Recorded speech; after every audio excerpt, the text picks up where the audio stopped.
Hello friends. आज हम medieval history में कुछ बेसिक फैक्ट्स को शुरू कर रहे हैं।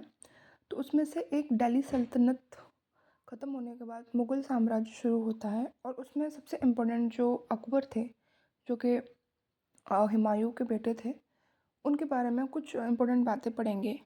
बेसिकली जो अकबर का जो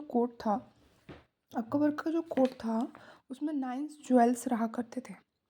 तो 9 ज्वेल कौन कौन से थे उसके बारे में हम पढ़ते हैं। सबसे पहले बीरबल थे। बीरबल जो आपने सुना होगा, बीरबल अकबर की कहानियाँ बहुत सुनते थे हम लोग बचपन में। तो बीरबल कौन होते थे? बीरबल का नाम, बचपन का नाम महेश दास था और उन्हें अकबर का एडवाइज़र भी बोला जाता था, मतलब उनको एडवाइस करते थे बेसिकली ये। और बीरबल की हत्या, मतलब जब ये सिंध एक्सपीडिशन पे जा रहे होते हैं सिंध को कब्जा करने के लिए, अकबर और बीरबल साथ में गए थे। तो वहाँ पे सिंध में बीरबल की डेथ हो जाती है। तो बीरबल की डेथ होने की वजह से अटोक का किला पाकिस्तान में जो आज देखने को मिलता है वो बीरबल के लिए डेडिकेटेड है, जो कि अकबर ने बनवाया था। देन ये तो बहुत लंबी है, हम इसके बारे में बात करते हैं। तो अकबर के एडवाइज़र थे। तो यहाँ पे देखो आप, अटोक में इनका किला बनवाया गया था जो मैंने अभी आपको बताया। तो उसमें डेथ हो जाती है।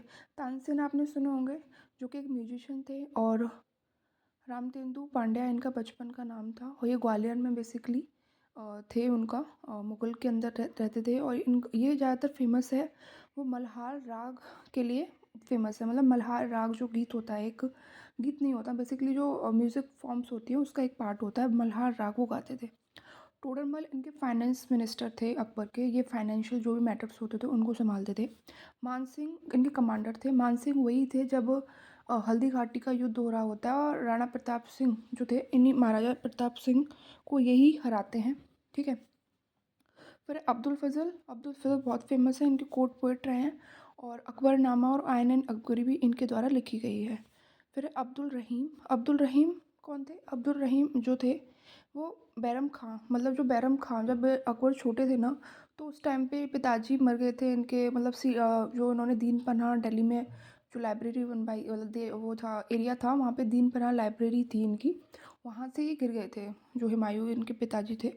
तो जब ये बहुत छोटे थे तो एक पल जो मिडाइवल हिस्ट्री में ये है कि जो बच्चा 18 साल से नीचे होता है उनका एक प्रोटेक्टर होता है, मतलब उनको गाइड करने के लिए, संरक्षक जिसे कहते हैं। तो उस टाइम पे बैरम खान ही थे जिन्होंने अकबर के टाइम, तो ये बैरम खान के बेटे थे अब्दुल रहीम, जो कि इनके कोर्ट पोएट में आते हैं, कोर्ट के अंदर आते हैं। फिर थे मुल्ला दो प्याजा भी इनके एडवाइज़र रहे हैं और बीरबल भी इनके, पर बेसिकली जो करीबी होते हैं वो बीरबल थे और मुल्ला दो प्याजा इनके मतलब नॉर्मल एडवाइज़र थे। उसके बाद हकीम हुमाम जो थे वो मेडिसिनल ऑफिसर थे, मतलब जो भी चिकित्सा से रिलेटेड, मेडिसिन से रिलेटेड प्रॉब्लम जो साम्राज्य में होती थी वो ये संभालते थे। कुछ नया इन्वेंशन करना होता था या मतलब दवाइयों को रिलेटेड, तो यही करते थे। फिर है भगवान दास भी वही बुक्स वगैरह से रिलेटेड थे। तो ये कुछ इंपॉर्टेंट फैक्ट्स थे अकबर के ज्वेल्स के बारे में। आई होप आप सबको ये बहुत पसंद आया होगा। Thank you.